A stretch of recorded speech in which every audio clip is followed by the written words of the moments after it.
Imagine not having an aux cord or Bluetooth in your car and simply listening to the radio. Well, before these two things were invented, radio was one of the main ways of receiving news, entertainment, and music.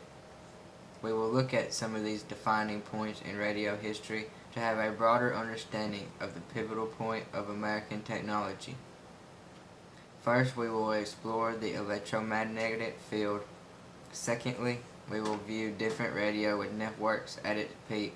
And finally, we will focus on the introduction of FM. Radio travels on electromagnetic waves found in electromagnetic field.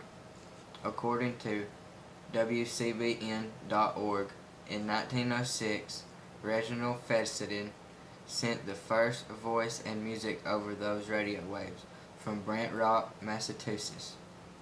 A problem with the electromagnetic field is that radio waves can only be carried so far. To combat this problem, in 1906, Lee DeForest develops the Autoden, which is an amplifier and transmitter to send radio waves further.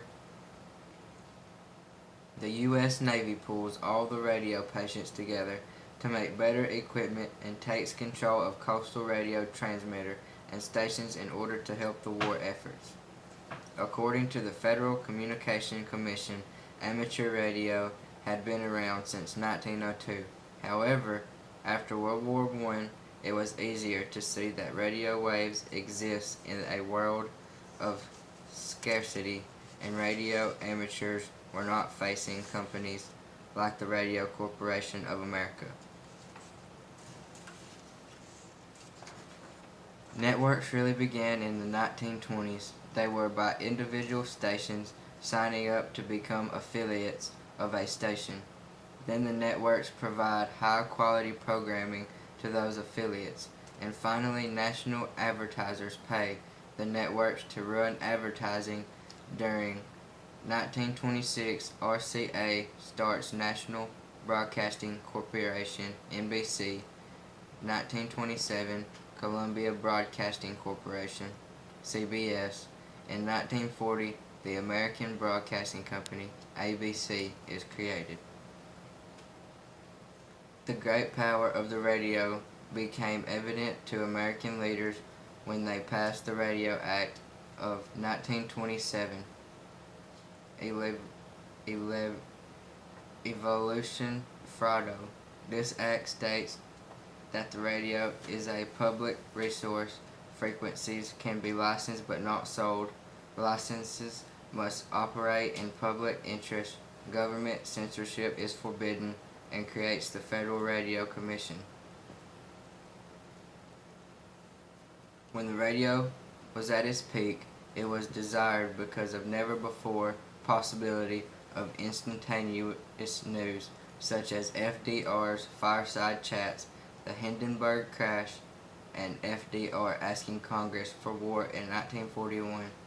It also offered entertainment such as comedies, dramatic interpretations, thrillers, quiz shows, and big bands.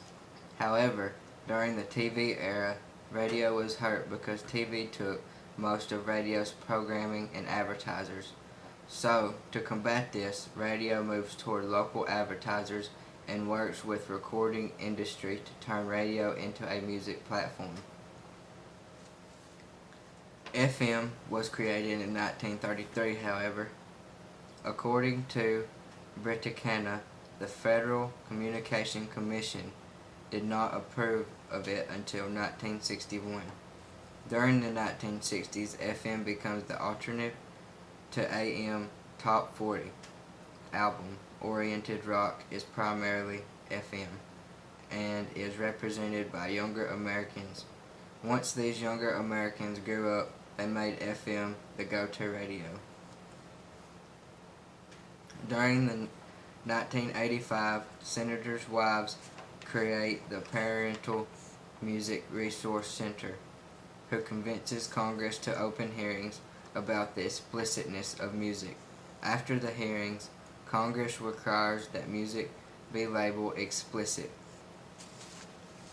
In 1991, SoundScan is invented, and using the barcode on the back of music allows for the actual tracking of what the music is being sold.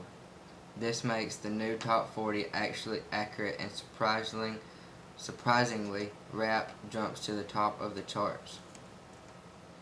Radio has always adapted through its challenges and continually informs and entertains our society. Next time you're driving down the road, instead of listening to aux or Bluetooth, tune into the radio next time. Even though other technologies are growing at an exponential rate, radio will always find a way to adapt.